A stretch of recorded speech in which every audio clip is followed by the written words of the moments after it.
Good work. You're cutting this into its own video. Hey, apologies for giving you some extra work. We saw this one already. Yeah, true. GW would never use retired models in promotional materials. Yeah. Let's get to getting on. The changes to commands meant that countercharge and power through are powerful new tools to turn the tides of battle. We've already seen that every miniature now has combat range in a 3-inch radius. And this simple change has plenty of far-reaching ramifications that result in a smoother and more satisfying combat phase. Cold brewed, cold filtered, crisp, refreshing, all natural, satisfying combat phase. How nice. What was the organ metal? That was some good shit. That was from my new intro today. It's music from Ultra Kill, a game by New Blood Studios, which can't seem to be missing recently. Stopped mid-air drum. Same great combat phase taste with half the calories. Combat in the Age of Sigmar. Players familiar with the current edition, that's me. I'm familiar with the new edition. Will find the new process very similar. Units still charge into combat and fight, but these now also work as abilities with clearly defined declarations of independence and effect steps.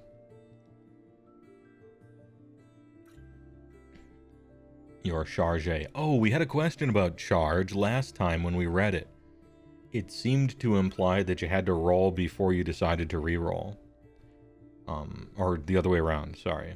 The way it was written before, we're like, damn, do you have to call your shot on re-rolling it before you roll the dice?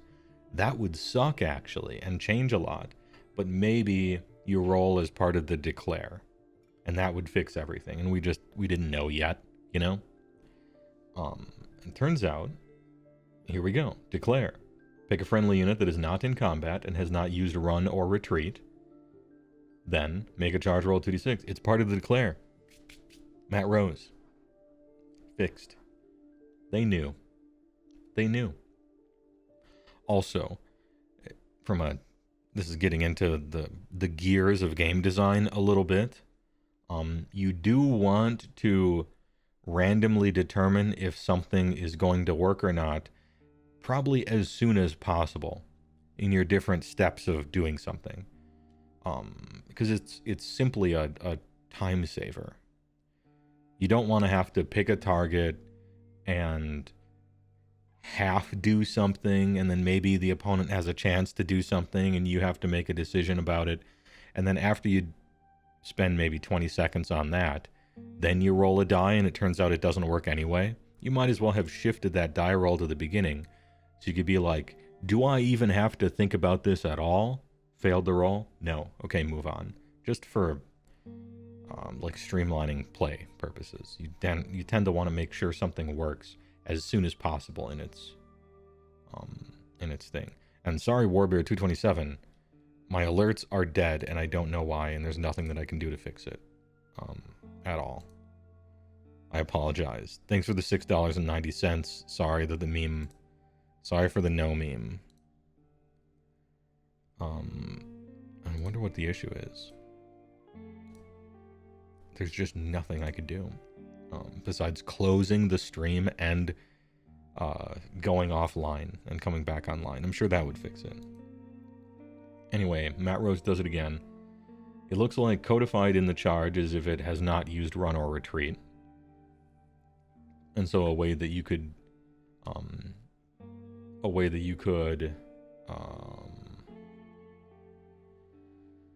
make an ability in the future is something has like, you can make a charge as though you haven't run or something like that. Exception-based design, right? Airtight, watertight, yeah. The unit can move a distance up to the value of the charge roll. That unit can move through the combat ranges of any enemy units and must end the move within a half inch of a visible enemy unit. If it does so, the unit using this ability has charged. Okay? And so the implication here is if you cannot end the move within a half inch of a visible enemy unit, you have to be able to see them. You can't charge through a wall. If you don't have line of sight, you can't charge. I think that's new. I think that's a new thing. Visible enemy unit. Spell that invisibility spell, and now people can't charge you either. Interesting. Design space. And if it does so, the unit using the ability has charged. So you have not charged if you failed the roll or you decided not to move, actually. Right. I like how it's still optional. It's can. You still roll, and you don't have to if you don't want to. You look over your little man in the elephant graveyard, and you're like, do I want to do this? I like that you can make the decision knowing the most information possible. You haven't technically charged if you didn't do it. That was they're kind of getting ahead of like FAQ questions here, which I like. The value of the charge roll. I wonder if value is our language for roll plus bonuses or something like that. Hey, well, lucky I play on ice skating rinks. I bet the majority do. But still, that's interesting. And I bet you could make up spell for that. If Cruel Boys don't have some sort of visibility thing, we riot, you know? Yeah, the converted mana cost of a charge. Don't you mean mana value?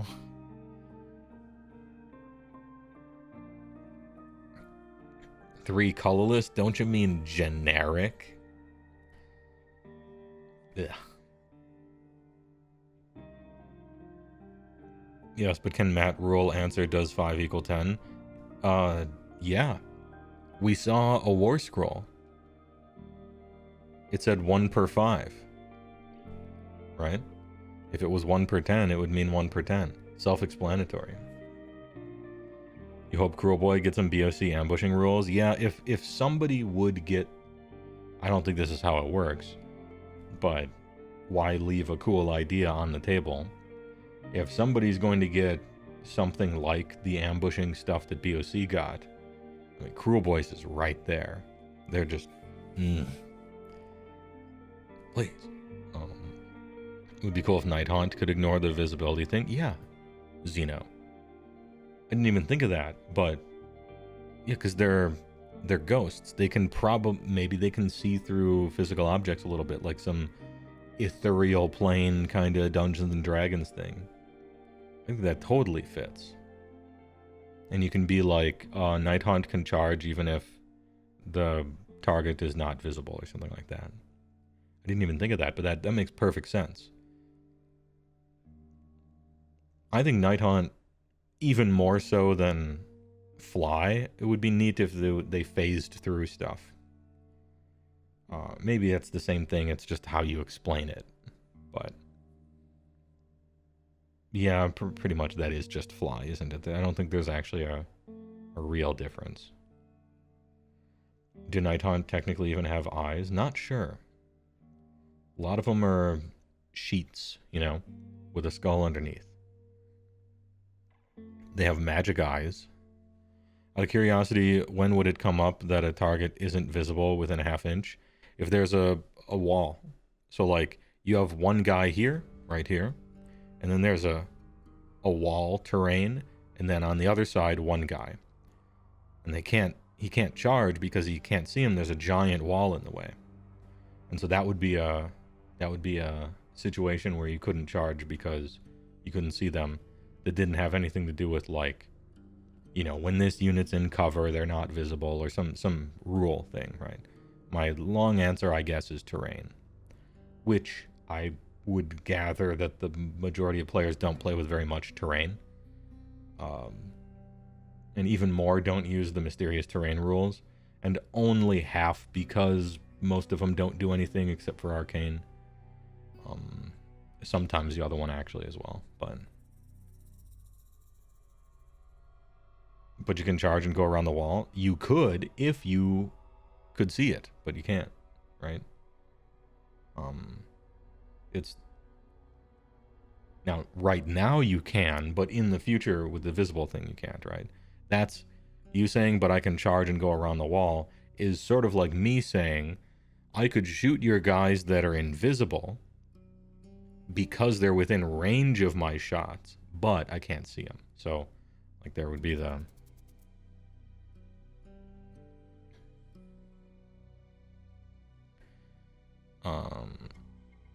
It doesn't say that. Oh, am I reading this too quickly? Let's see. That unit can move through the can move a distance up to the value of the charge roll.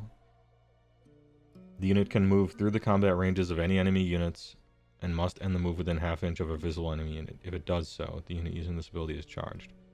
Oh, you mean by the time it gets to a half inch, that's the point in time when they have to be visible. Not at the beginning. I think that's what you're saying, right? Visible isn't a requirement to do it. It's an end result that has to be. And I don't know, man. I kind of agree with you now that I read it this way. So now the question becomes, why write visible?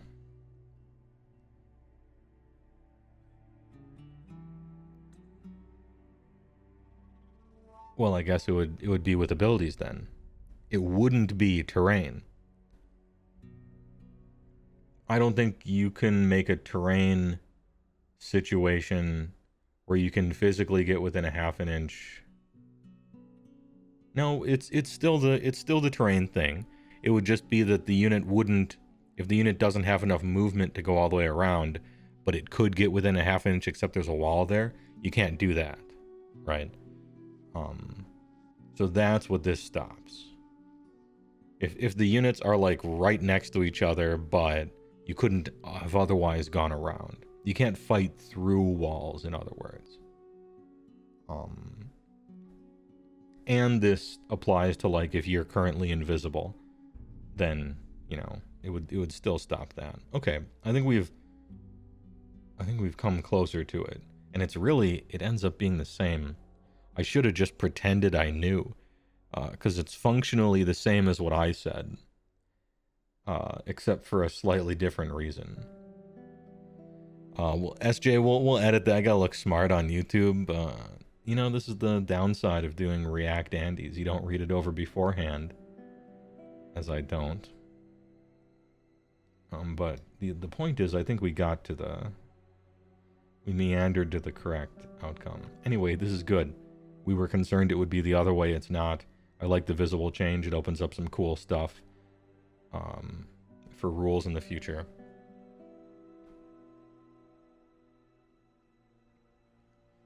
It means walls add an inch to the required charges. Walls add a lot more than that, depending, Gameri. Like, if you gotta go over the wall, and the wall is 4 inches high, the wall adds essentially 9 inches to your charge, because you gotta go up and down, depending on how close. No, you have to be within a half inch, it says. So, yeah, terrain is supremely annoying to play with, which is why many people doubt, which is also why flying is so overpowered. Anybody that uses a monster that only moves like 10, the fucking pain. You gotta rappel down the side of the wall to fight somebody. Definitely could also apply to units that are made invisible by an ability. Yeah, that's what I'm thinking on this charge thing. Tion. Maybe like units that you could easily imagine, like some Cruel Boy unit that when they're in terrain you can't target them. You could imagine some wizard casts a spell, they're invisible until some condition is met or whatever, what have you. You could imagine some like deep striking unit that you put there before the battle, and they got like blankets over them with snow on top of it, and they're just waiting, and they throw them off and ambush like in a cutscene or something. You could pull stuff like that. Yeah, chameleon skinks, that's also a good one. Stuff that's naturally like an octopus, or yeah, like from Willow, true. In the combat phase, this unit is not visible until it fights or something. That'd be like a really roundabout way of giving them fight first, but I think it might be different enough. You could write something like that for sure. What I might do, Dread Emperor Irritant. I wrote like a custom rule a million years ago for the Icebrow Hunter, and his thing was, he is not visible to enemy units until he has attacked or something like, until he has made an attack. So you could do something like that. It's a little abusable because then you could just run away from combat and be unkillable or something, and you'd have to put a little clause in there or something. But yeah, put a napkin over the unit, but then place a few other, use one of those red party cups, put 3 red party cups, and then at some point, every battle round, your opponent gets to lift one off. And if your little Gloomspite Gitz hero is under it, then he dies. But if he's under the last one, then, you get something or some cool thing happens. I don't know. You could really soup things up. Bring in some first edition stuff from it. At least the way it's being written, you can still fight non-visible stuff. You just can't charge with them. Oh, I wondered about that, and it's been on screen, but I've been looking at chat instead. Does fight have visible in it? Pick a friendly unit that is in combat or that charged to use this ability. In combat or that charged. Oh, we maintained the charge, but nobody's around. You get to pile in thing. Nice. I actually like that rule. I'm glad we kept it. We've been getting rid of a lot of stuff like that. That unit can make a pile-in move. Then if that unit is in combat, you must pick one or more enemy units as the target, so that unit's attacks. Effect, resolve combat attacks against the target. Yep. Yeah, no visible language. Okay.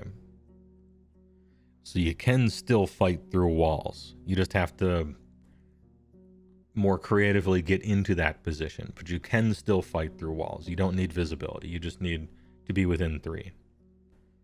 I see. Okay. I like that we're keeping the pile in after you charge if there's no guys around. That's kind of nice. Speaking of first edition, by the way. In first edition, fighting was optional. You did not have to attack with all your weapons. You could attack with some of them, but not others. You could decide simply not to attack, like you can with shooting, for instance. And so in first edition, there were actually a lot of units that were like pin cushion units. Whenever you fight them, for every 6, they reflect a mortal wound, or for every time they get hit, they reflect a mortal wound or something. And so people would just simply choose not to attack. And that type of unit was kind of worthless because of that. In second edition, they changed that. It might have even been before second edition, but I remember distinctly in first, you didn't have to attack, and people often didn't. You stand close to the wall so that your opponent can't fit their models in between you and the wall. You could pile into a wall fight if you already, charged from a different visible unit, you could do that. Fight through walls, the Night Haunt tale, like the Frighteners.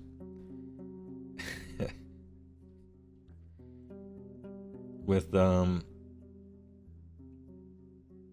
wait, was Marty McFly in the Frighteners? Am I remembering this correctly? Anyway, never mind. Heywoah writing Gene Stealer cult rules. Oh, are they like octopuses? Can you move within 3 without charging if enemy not visible? No. It seems to be that they really spell out that unit can move through the combat ranges of enemy units, right? So that, to me, when they spell that out in charge or pile-in, it means that normal movement doesn't have that. And so I don't know if anybody was playing like this. I think a few people were.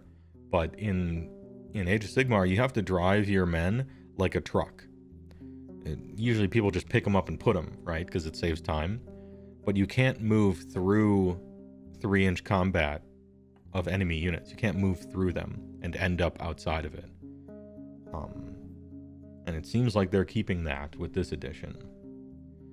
So if you have like 2 enemy units here, you can't go in between if it overlaps. No fly zone. Well, actually it is a fly zone, because fly gets to ignore that rule too, because fly is overpowered. But the common man, you know, like me, without flying, I have to abide by the speed limit and all roadside signage.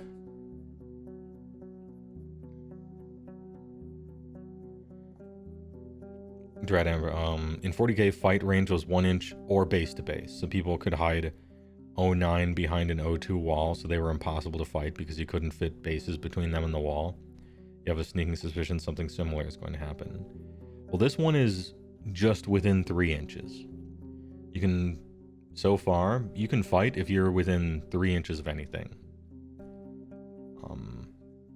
Very often, almost no matter what, you usually can find some kind of like rogue dueling a fighter in vanilla WoW, like Dead Zone kind of thing, where they can't quite charge because combat hasn't dropped. They can't quite intercept, you know, that kind of thing. I'm sure there will inevitably be some sort of situation like that. You're just trying to make those as rare as possible.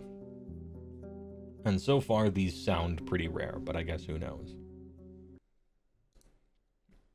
All right, we back. Time to freshen up. Does anybody play T9A? I don't know what that is. Xeno would then know? Mean. A cruel answer, but a funny one. I don't know what T9A is. Pure athlete, yeah. Only reason you could think for balance, avoiding the novelty of the pick a hand, would be potential rules that might allow you to add a +1 or set a result on any die or something like that. I could see that. Then, in the rule that talks about setting the result to the die, they would have to explain what to do in that situation, right? Just get ahead of the, have I played Helltaker? Game's kind of nice. Like the art especially. Put your die on the Macho Man's little, the little creamer cups. Ahem. The order of operations is generally much clearer this edition. Good. Look at this dude. This fucking lad. Also, nice snake lady. There are no more start of phase, end of phase, sub phases. Oh, in each phase, the active player uses any of their abilities in whichever order they want, and then their opponent can do the same. Like the Ardboy's Shield Bash and the Blood Sisters' Crystal Touch.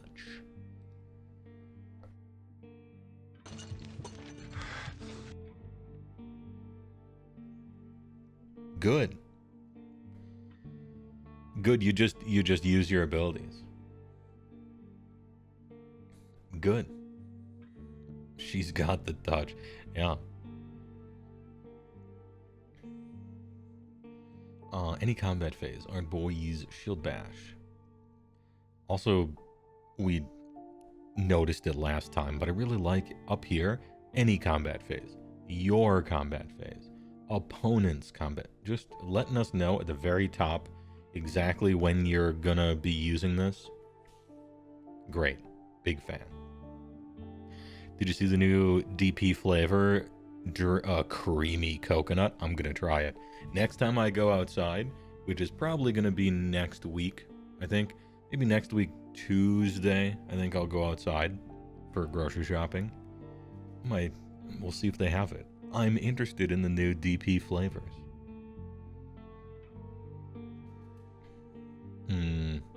Yeah, Di Pina Colada, good one.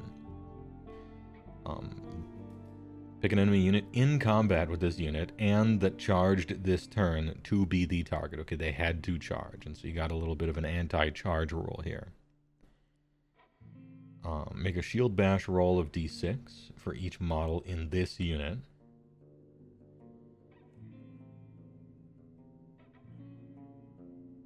Nice. So the models in the unit don't need to be within range. You're just... Because otherwise you would have to individually roll for all of them and it would waste time. So just like, you know what? Do the fucking thing, right? Throw the dice. For each 6 up, inflict a mortal wound on the target. Nice. Nice.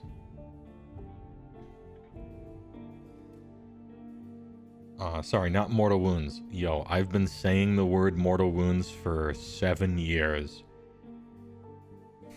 I'm gonna try to say mortal damage moving forward, but work with me here. I'm set in my ways.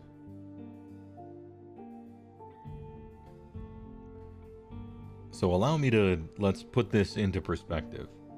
There are no more start of phase, end of phase stuff. So it's my turn, right? It's my turn, I charge Ardboys.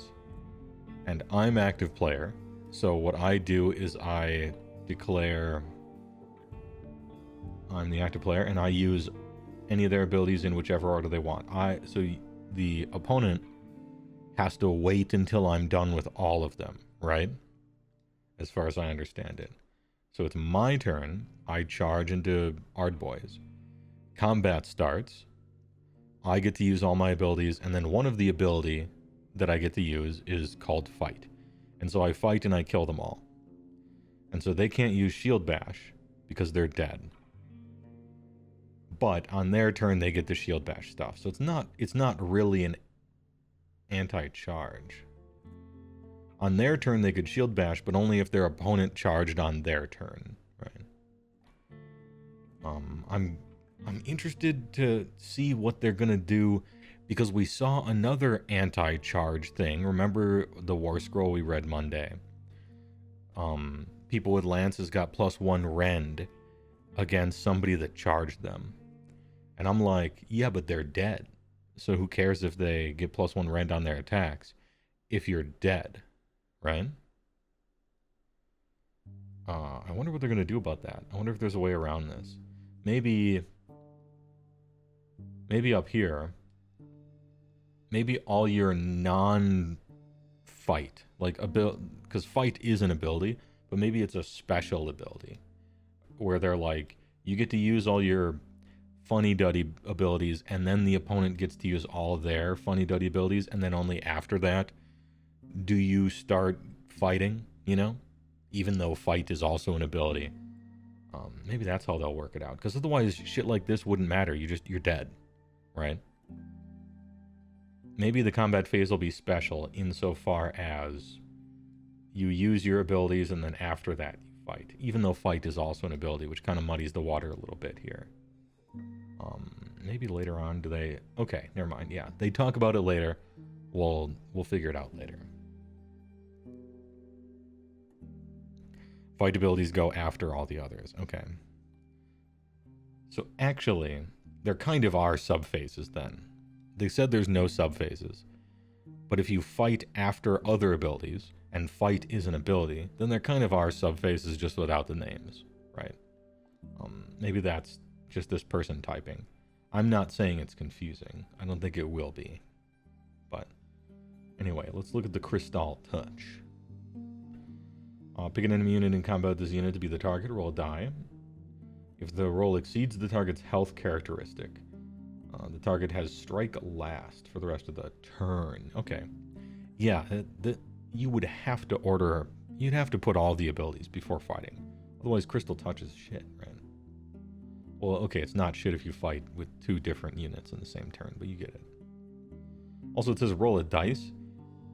Doesn't say roll a d6. Busting out my spherical D100 for this one, boys. I'm sure they define dice in the rules to mean a d6 unless stated otherwise. I bet that's the actual sentence. But it's still funny to think about. Roll a D100, 78. Nice. That's higher than the health characteristic. Got him. It's interesting that over here it says D6 and this says roll a dice. But I wonder what the formatting, why the difference in formatting. Maybe because this one is roll once and this one is roll for each. Maybe it's the class, the type of ability. If you have to roll a die and compare it to something, maybe the nomenclature is roll a die. But if you're not comparing it to something, it's just a target number, maybe you lay it out like that. Maybe that's the reason.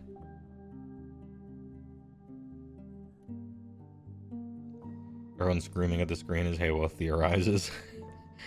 Please, keep reading. Just scroll down. Roll a D100 and get 2 anyway? Yeah, true. Maybe because target number yeah, that's what I was thinking. Maybe it's because it's a target number. Maybe because it's you're rolling a bunch of them instead of just one and thinking about it. I don't know. It didn't say there are no subphases, just that specifically there's no start. Oh yeah, true. They didn't say just those 2 phases. There are still other subphases, just not these 2 specifically. Alright. I'd like that stricken from the record.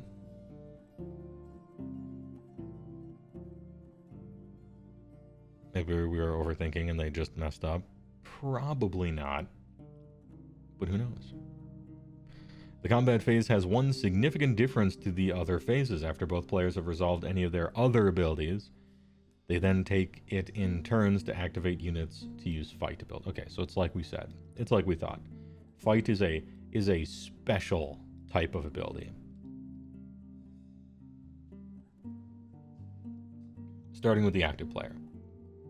Strikes first and strikes last effects are still very much in the mix, occurring on either side of the standard fight timings.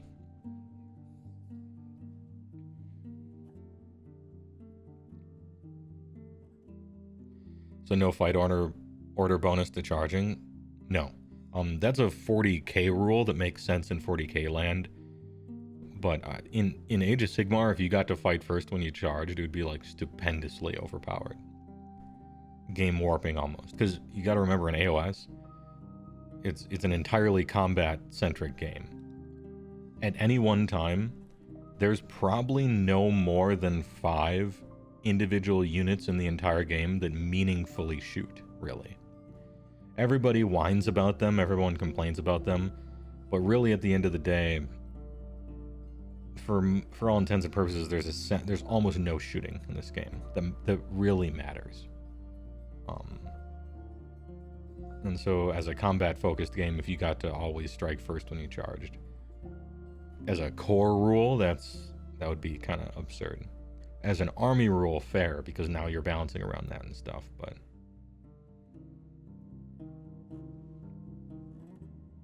Didn't they used to have that at one point? They had rules on, like, this unit can fight first, that unit can fight first, but that's very different than anyone who charges in the whole game, right? Way different, way different. Coupled with all-out attack and all-out defense, the combat phase remains a tense and strategic affair. Units cannot make shooting attacks if they're in combat. Ooh, okay, alright. We're adding this to the game. I'm kind of sad to see it go. You can't shoot someone with a pistol if they're in the same melee as you. It's impossible. Kind of sad to see it go. I wonder about the implications, though, balance-wise. It means that ranged units are even more useless in melee combat than they otherwise were, and they basically were already, right? Most ranged units that got into combat with anything instantly died anyway, so it's sort of like whatever. Unless their weapons have the shoot in combat ability. Oh. Well, you just write that on whoever. So tagging a missile unit is a great opportunity for counterplay. Okay. The bait is real, it has to be. Keep reading! You can still shoot into combat though, right? Because that's the thing that people who care about realism are mad about, right? Shooting into combat, that's the thing those people complain about. And so that's still here. Personally, I don't understand why they're even mad about it. I don't care. Why can't you shoot into combat? I don't get it.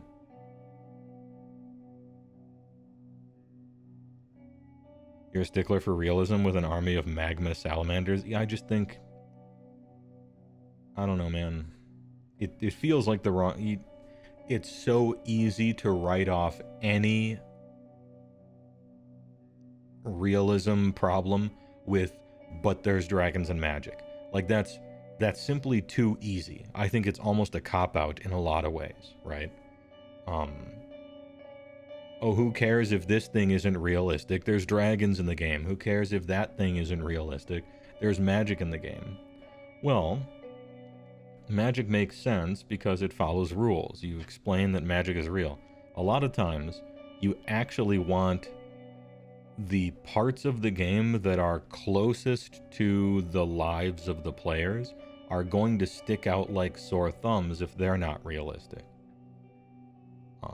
And there isn't like a good reason for it. Yeah, logically consistent versus realism, really. This is why if, you've seen drawings, and you've seen drawings of somebody, they're an archer, right? So they're pulling it, but like, let's say they're holding it with like their bottom two, and they're holding it over here, right? They're using a bow strictly wrong in a way that wouldn't work, right? But they're standing on top of a dragon. Would you say that, oh, you can't complain that they're using a bow wrong because there's a dragon standing over there, so all rules are out? Oh, no. So I get you, and I partially agree with the there's dragons and magic thing, but also, if your excuse is that magic is in the world, then there better be a magical explanation for why someone's doing something impossible. Or just completely wrong, I guess. I don't know. What do you think about that? Like shooting into melee. Legolas can shoot into a melee and probably hit his targets. It's fine. Realistically, no. Shooting into a crowd is like a war crime, basically, right? Like, you can't do that. In a more simulation style game, or maybe a historical battle game or something like that, shooting into a melee that possibly includes your own guys would be something that, the like psycho bad guys would do, and there would be like chances to hit your own friends or something like that. Maybe in D&D you'd need a feat to be able to do it or something like that. In a war game that's streamlining combat to be you can fight anybody within 3 inches of you, who cares? It's kind of like, let them just shoot,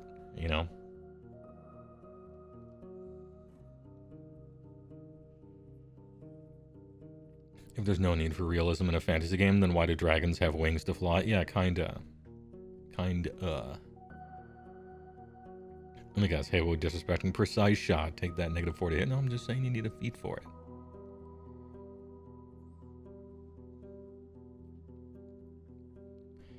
The strategy of tying up units in combat or using combat strategically is fun. I agree.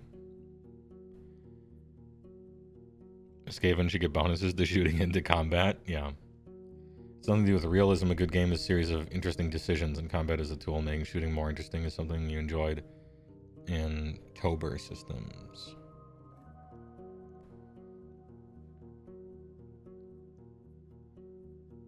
Anyway, how do I feel about this? A lot of stuff is probably going to have shoot in combat, right? But I would have to imagine that artillery style stuff wouldn't, So tagging that kind of thing in combat is probably a play. Again, perhaps not Skaven artillery. I can think of a few factions that would pull the trigger on their War Machine point blank and just deal with the consequences, you know, for sure. But still. What about the shotgun-toting dwarf pirates? I mean, that would be a shoot in combat. Like, Thunderers, for sure, have shoot in combat, 100%. Maybe not Arcanaut Company, but Thunderers for sure. Actually, Arcanaut Company have pistols. I would imagine that a pistol is probably the definitive shoot in combat style weapon, you would imagine, right? So, anyway, something like that. Yeah, they got a pistol and a cutlass. It feels like right up the shoot in combat's alley. Combat abilities sequence. I'm interested. Let's go. Active player's combat phase abilities. Not fight. Alright, it's what we thought. Fight's just special. That's all. No problem. Gunblade, why not? Damn. Final Fantasy VIII enjoyers. Little rough divide. Little Renzo Kuken. Do you think Cruel Boys have bayonets in the lore? Yeah, on their models. I can't remember. They probably... I'd give it a good chance. I can't remember what their models look like, but I know they have spikes everywhere. I wouldn't put it past them. The definitive shoot-in combat weapon is beard pistols. Oh yeah, true. Yeah. From Lord High Magnate Cave Johnson. Yeah.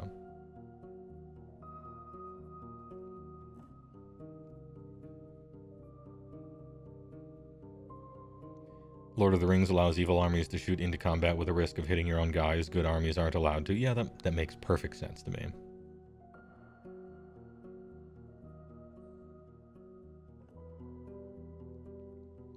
Opponent combat phase abilities, not fight, and then players alternate using fight abilities, starting with the active player. Okay, this makes perfect sense. It also makes Shield Bash, right?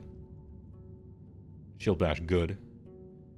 Shield Bash is a legitimate anti-charge thing because you do your mortals before they fight. Those dudes with spears that get +1 rend when they get charged, not necessarily a very good anti-charge thing because they might be dead before they actually get to use the fight ability. So it looks like we're hit and miss on that kind of thing. Then again, who knows how I don't know how deadly this game is going to be. Age of Sigmar historically, a very deadly game. I'm not saying it's a glass cannon game, but that's how players built their armies, right? To just atomize anybody they fought. There have historically been a few anvils that were like so crazy you couldn't kill them with almost anything, but in general it's just a very deadly game.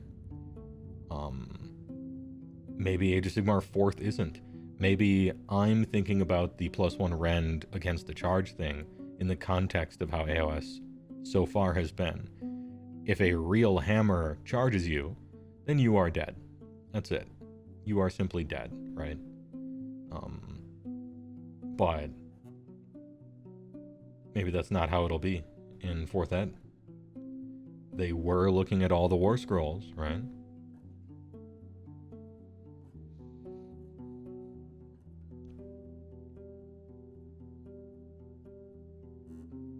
The dudes with spears get +1 rend and strike first on a 4-up. Oh, I forgot about the strike first rule. Cruel Drew. I forgot about the strike first rule. Then, it looks like they have a 50-50 chance of being an anti-charge thing. Interesting.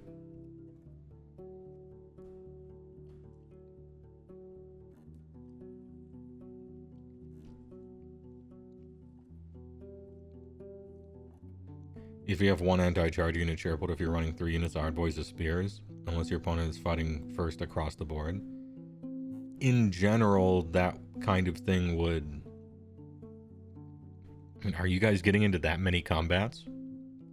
Are you getting into three meaningful combats every turn?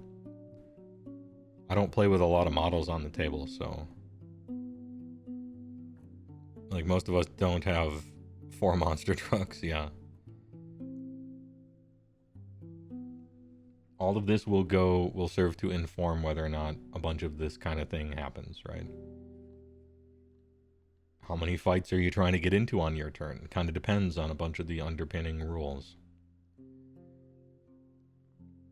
Oh, true, Jacob Rogers. The fact that the opponent can charge you on your own turn, if that's going to be good for them, then they'll probably do it. You can generally count on your opponent to do things that will help them. Or at least that's how you should play, and then just get a happy surprise if they make a mistake or something.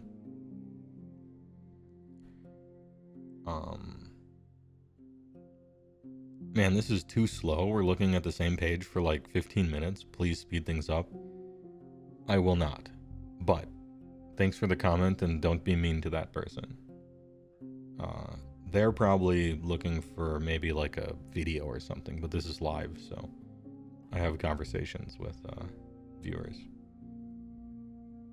A unit can perform a pile-in move as part of the fight ability, allowing models to move up to 3.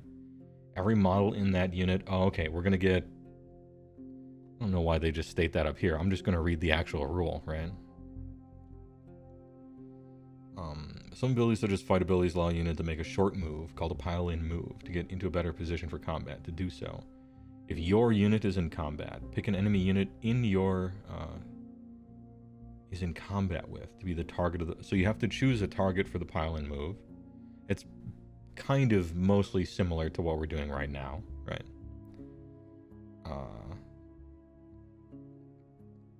Each model in your unit can move up to 3. That move can pass through the combat ranges of enemy units. Yeah, something that... This is a sentence they keep using here. But each model must end that move no further from the target unit. Okay. This one, we're going to have to read it a few times because there's a bunch of implications about, oh, is it model or unit? How does it change from this one or that one? Not your style, you're out. Hey, good luck. I hope you have a nice day. But if you just want to know this information, you can go to the website and just read it. People tune in for kind of a discussion, you know, if they want. At the end of the move, your unit must still be in combat with all units that it was in combat with at the start of the move. Oh, okay. So pile-in is kind of tactical, right? And with pile-in, there were a lot of little opportunities for skill expression and, ooh, I found a little tactic here, and this is going to be +1, -1, you know, effect EV or something. So because we're smoothing a lot of this over, we're going to lose some of those, but I wonder what we're going to keep. How do you talk to women, but in Age of Sigmar terms? I don't know, dude. I'm a hermit. I don't go outside. I live in a wizard tower. I can give you relationship advice simply because I've lived for a long time and I've noticed a lot of things, but if you're looking for specifics, I don't know. Pick an enemy unit your unit, so it's the whole unit is in combat with, and they are the target. Each model in your unit can move up to 3. The move can pass through, but each model must end no further from the target unit. Okay. So you no longer is it on a per model basis that has to go splitting your unit in half, because there used to be like a little bit of a Chinese finger trap thing you could do with enemy units that essentially made them, they couldn't ever move. They were like immobile between 2 stuff, right? And it looks like you just choose a target and then you can do what must be done. That's kind of nice. Each model must end the move no further from the target unit. At the end of the move, your unit must still be in combat with all units that it was in combat with at the start of the move. Okay, so this final sentence here, you can't fully escape the finger trap, but at least you're not like fully stuck, I guess. Why are random guys talking in Russian? I imagine they speak Russian probably as a main language. I certainly don't, so I don't know what they're saying, but I hope it's nice. um, Not an airport. No need to announce your departure. I mean, they just look. Some people don't know that's rude. Um, it's like a psychological thing. You know, some streamers in their I clicked on a new streamer recently, and in their rules they said, "Do not announce that you're leaving." That was their rule. I think it's like a psychological thing. If one person says they're going to leave because they have to go to bed, like everybody watching it, suddenly the real world comes back to them. They're like, "Ooh, hold up, I need to do this too," and it could cause like a landslide. I don't know. I don't have it in my rules, but it is generally seen as rude to do. Not intentionally, usually.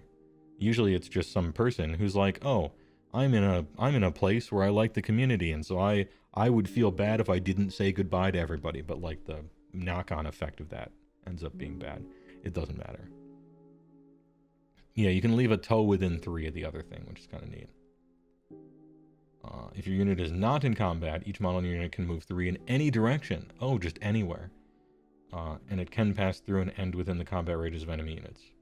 So this means you charged previously, you get to pile in, but unlike now where you have to pile in towards the nearest enemy, now you can just mill about. You can do whatever you want. Cool.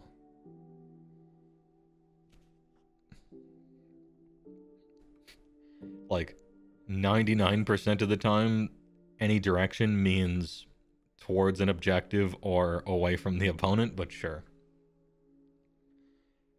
You charged, something is dead, and now you get to like fan out and become a screen or something. This is kind of cool. I kind of like this. Is this hugely different from the way it works right now in a way that I haven't just gone over? Has anybody thought of anything?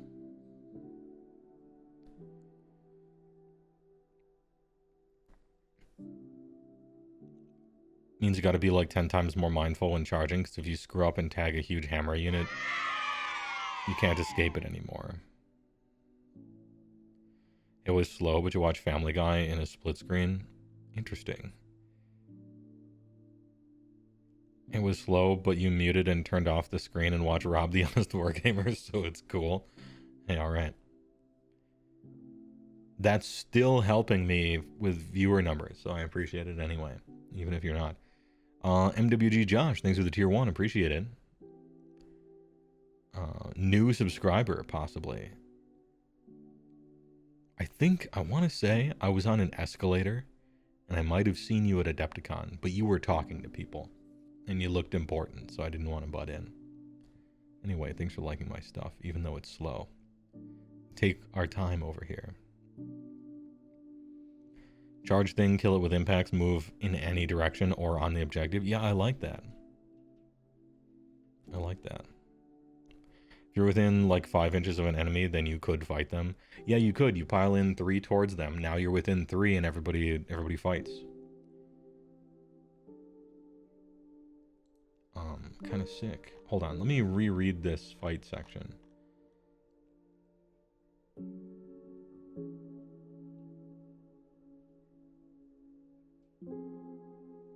It seems to me, am I reading this wrong over here? You fight as a unit.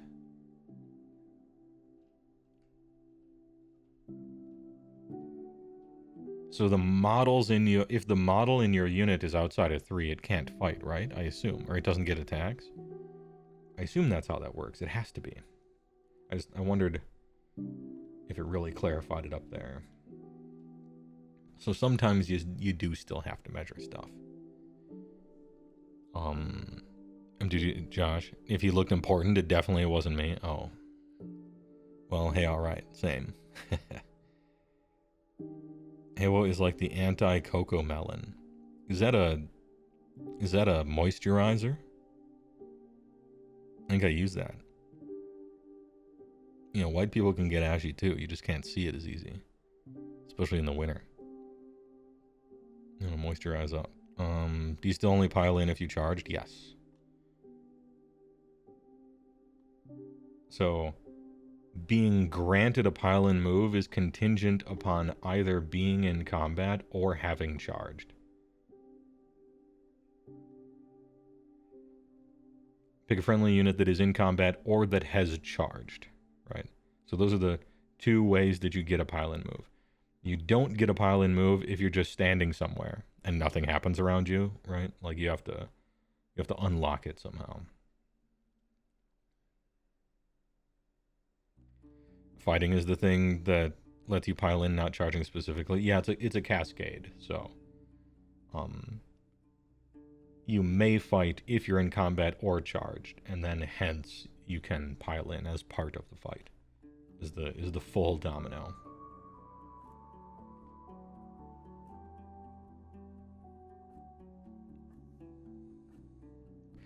Hey, well, I was thinking about wording.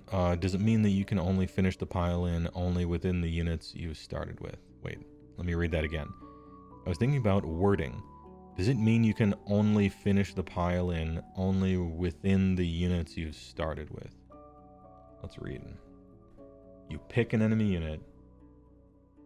Each model in your unit can move up to 3. They can pass through, but they have to be no further from the target unit. At the end of the move, if your unit...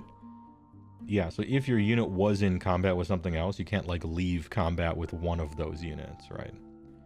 So if you're within 2, you still have to be within 2 at the end of it. It's just you can shift to one side, but still have a little bit over here. Getting into combat with a third thing seems fine as long as one of the things is your target.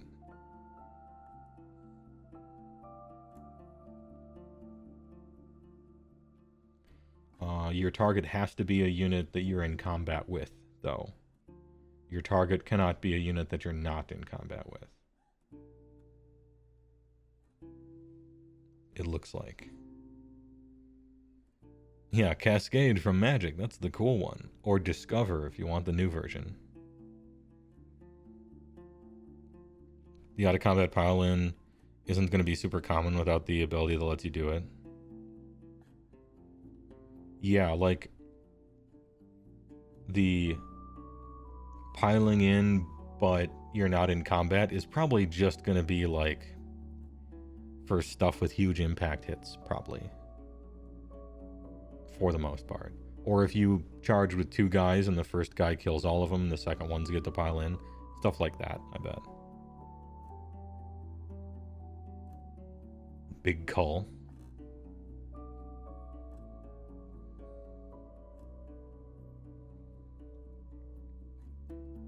Fight, fight, fight.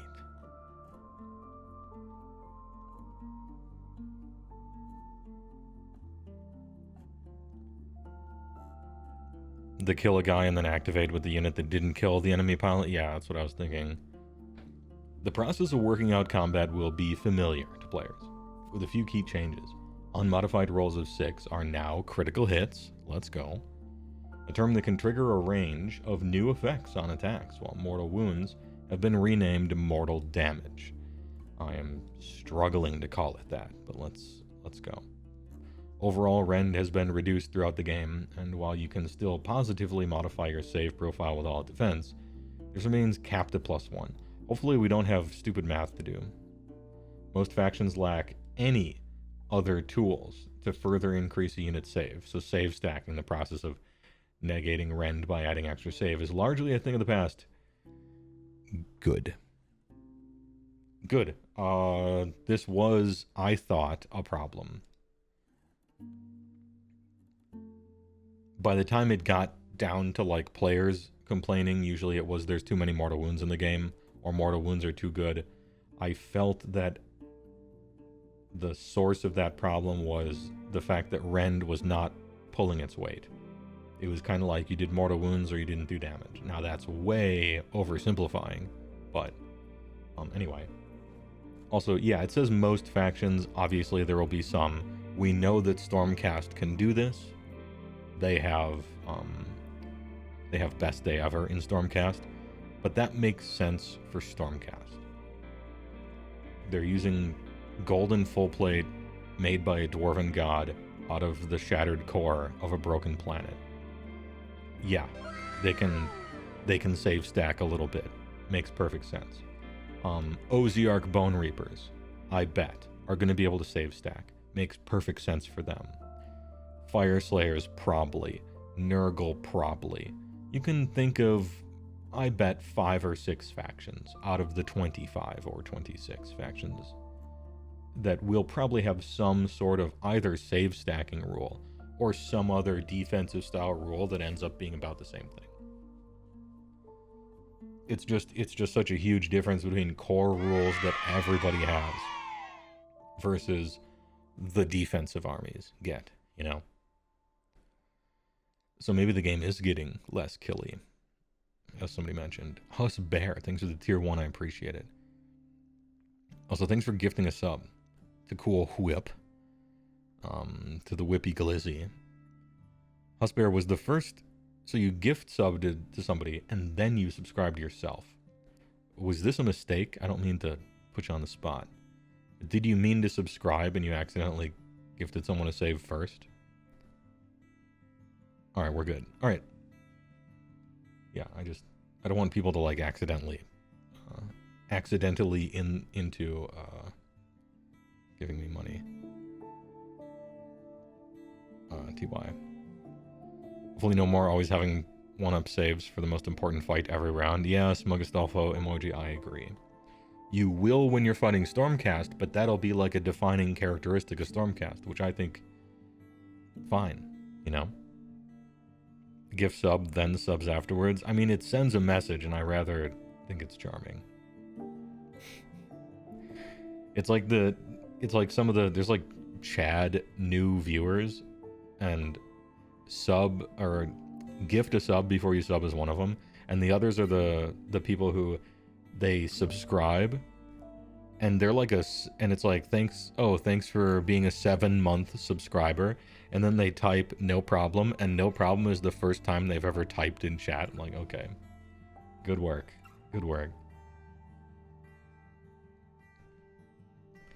There's a slight change to the way damage is allocated. Oh, here we go. This could change everything. CG Busted, thanks for gifting a sub. To Amazing Plibit. Don't play with my emotions like this. She's not in chat. Good fucking meme. Instead of allocating damage points to a model in a unit, damage points are now allocated to the unit as a whole. Okay? When the total of damage points allocated to an unit equals the health characteristic of that unit, the commanding player removes an model from an unit, but they must stay in coherency. Okay? Yeah, this gets rid of, like, a truly minor skill, I guess, tactical thing where it's like, alright, which model am I going to put the damage on? And if you choose one, and then you move later, and you move later, and you charge later, and it turns out, oh shit, that guy happens to be in a thing where if I remove him, now I lose half of my unit to coherency or whatever. Ahem. That was a little bit of a skill testing tactic or something like that, but it was purely a let's see if you fuck up one, and not really one that your opponent could cause, I guess. Choosing one model in a unit to like devour whole or slay outright, that's a opponent is doing something cool. But this one is just like a, could you see the future? Were you trying to play quick? This is a good change, I think. It's once again a kind of let's streamline the whole thing sort of system. I like it. Also, subtlety, all right, subtlety built into this. I think people are gonna move faster. They're gonna move their units faster. Because every single time they move a unit, they don't have to consider, okay, this is the guy with the wounds on him, so if he dies, I don't want to, you know, it gets rid of a little bit of the pointlessly thinking ahead kind of bullshit that gets in the way of just push him, there is a point at which the game becomes so streamlined that it's like, all the skill is gone or whatever. I don't think this is anywhere close to that. Yeah, this is a good change. I like it. Rat Mouse strikes again. Dude, I have your stream on your speaker in your dorm room. You can't have a VTuber jump scare? Oh. No VTuber jump scares, huh? Alright, well, anyway. Let me keep reading. Someone needs a shampoo. God damn, that's so annoying. Where's the rat press one? Kneading press, motherfucker! Alright, this greatly speeds up how damage is toted up. Toted up, huh? And stops you from losing track of which model was injured or absentmindedly allocating the first point of damage to your unit champion and going to curse your past self. Yeah. It's just all around good.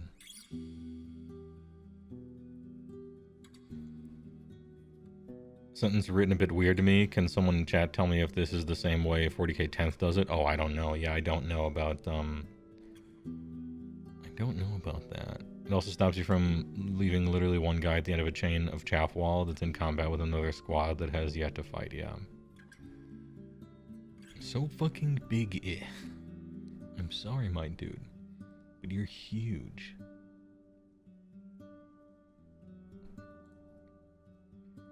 The amount of little quality of life changes, big boy Matt. Yeah, this is sick. Unit rolls. Oh, they're actually thinking about it. I don't know what this implies, but if this is anything like what job will this unit have? Please. So many units in this game, their job is just walk around and fight. And if everything's job is walk around and fight, then you just do a bit of basic math and you're like, okay, this is the best one, and then the other 4, why'd you even make them, right?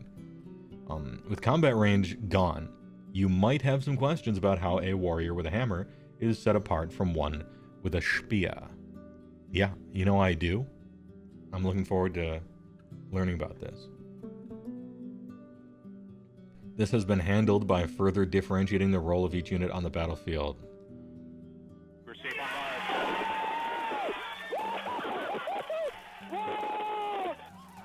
Ahem. Good. Weapon and War Scroll abilities now provide units with specific roles. Take the Bristling Spear Wall of Stormcast Eternal's Vindictors as an example.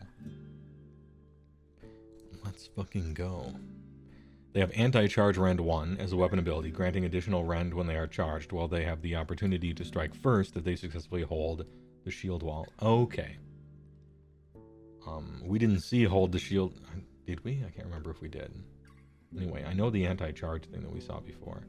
So this is why this ability matters, is because sometimes you can strike first. Half the time. 50-50 shit. 2 health, 5 move, 3 up save, 1 control. 2 attacks, 3s and 3s, 1-1. Is this a unit of 5? Yes, because down here, standard bearer, 1 out of 5, 1 in 5 per.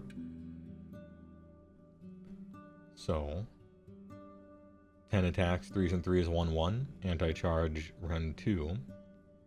And if it did not charge this turn, and the enemy did on a 4-up, you have strikes first. Okay.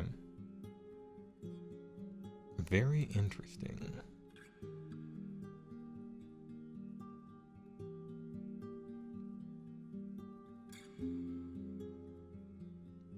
Hold the shield wall. I mean,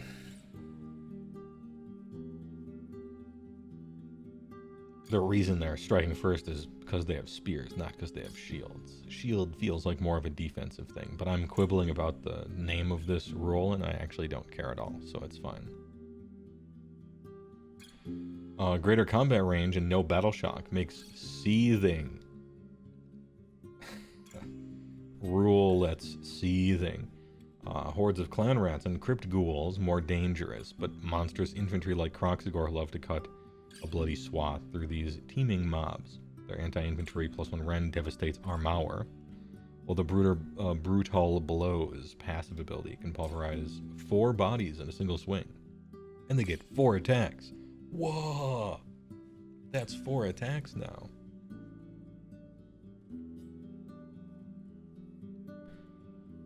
Hmm. 6 health, big. Croxagore kind of big for up save. Croxagore is important because as I look at the Croxagore War Scroll, I'm probably given a little bit of a window into what ogres will look like. Because Croxagore and Troggoths were, in general, pretty close to the ogre template. So it's kind of what I'll be taking this as, even if it's not fully.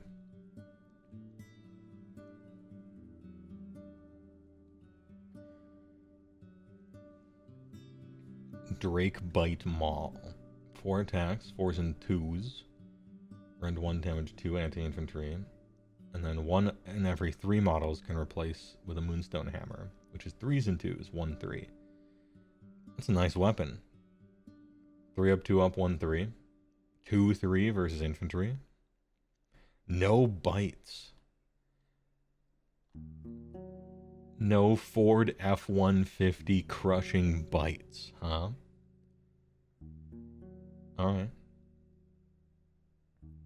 They were kind of a waste of time to roll before.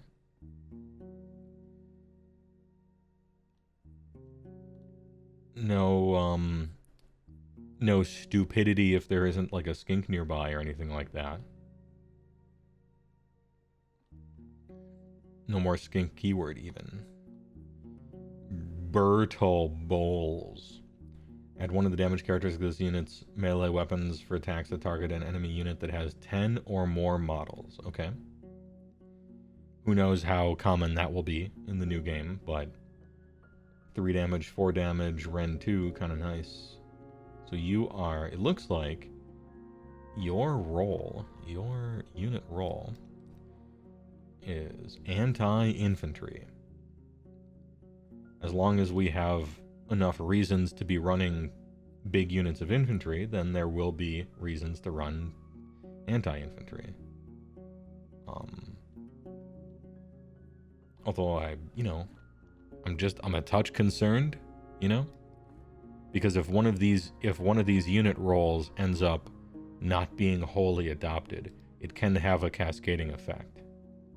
Where you're like, well, in the average tournament, 2 out of my 5 rounds I'm going to play with against infantry probably, and the other 3 I won't, so why bother bringing something that sucks unless I play against infantry, right? This is all, a lot of this stuff is going to matter or not matter, or matter a little or more, depending on a whole bunch of factors, but that's the concern.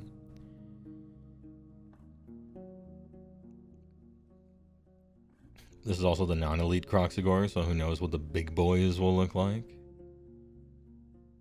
Can't believe we've seen Lizardman rules before Skaven ones. That's fucked up. Control F all monster truck rolls. Coherency range. Alright, this one's gonna be painful. Anyway,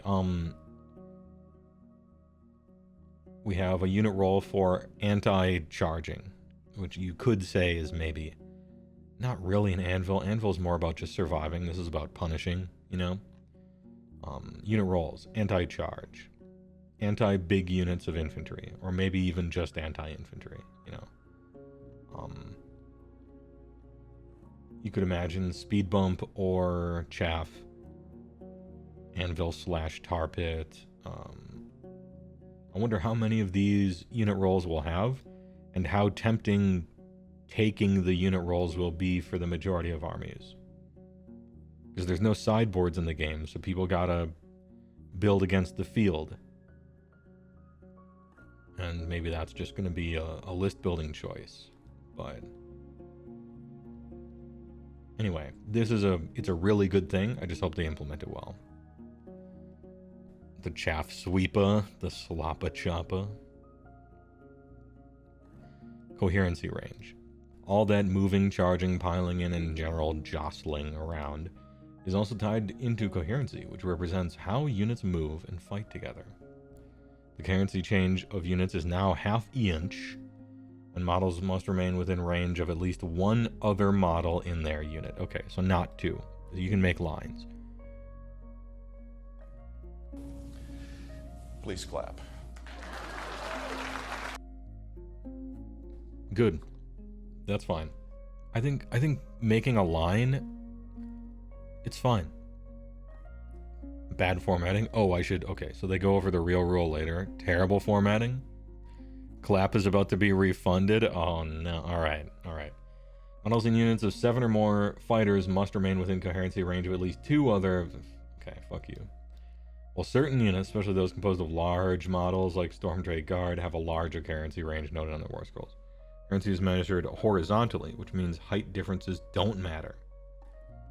True, am I right? Height differences don't matter. True. Where does it talk about that? That was the sentence? I thought we were going to be able to read a rules page. Anyway, okay. I think it's fine to make a line of 10 guys. I don't see what the problem is. With a line of exactly 10 guys, what's the problem? It's fine. I guess they disagree. At least having 6 guys, you get to experience some amount of freedom, I suppose. It's not like ruinous or anything. It's fine. I guess 6 is just as arbitrary as 5 or 7 or whatever. This isn't any worse than it used to be, so fair enough. And the fact that keeping them within a half inch of each other, that's shorter than it is now, but you have 3-inch combat range for everything, so it's like, eh. They just want you to mostly put him right next to the other guy and push him around.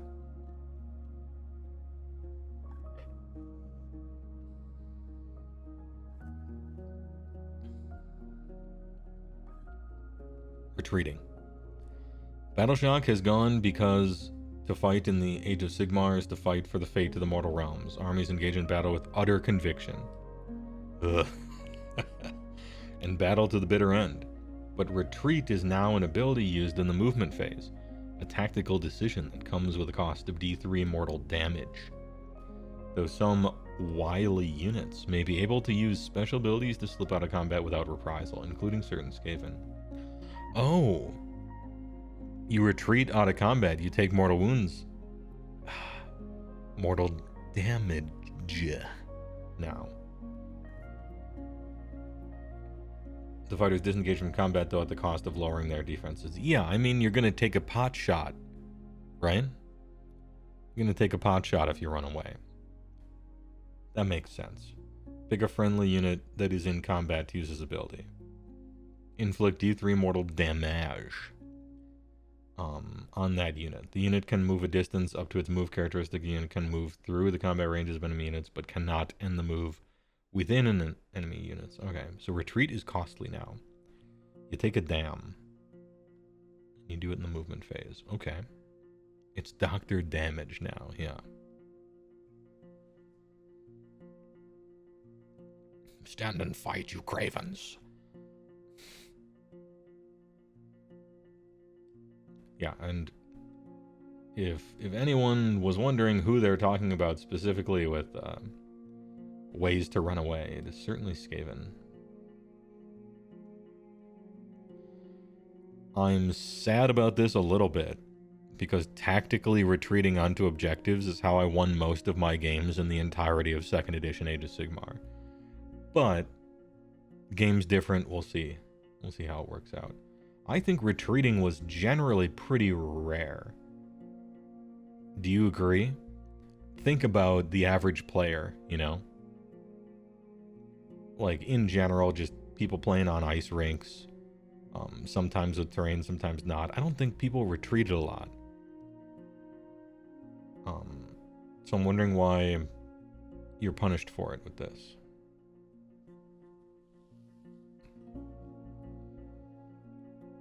I don't think it's a big deal. It's a little bit of neat kind of realism stuff. Oh, you know what? Dread brings up a good point. With a particular season, gave a battle tactic that required you to do it, and so now it's happening all the time. But that's cheating. That's cheating. That's a temporary rule they invented to get people to do something, right? You are poised to use power through the most. Yeah. Can't wait. I move forward away through you.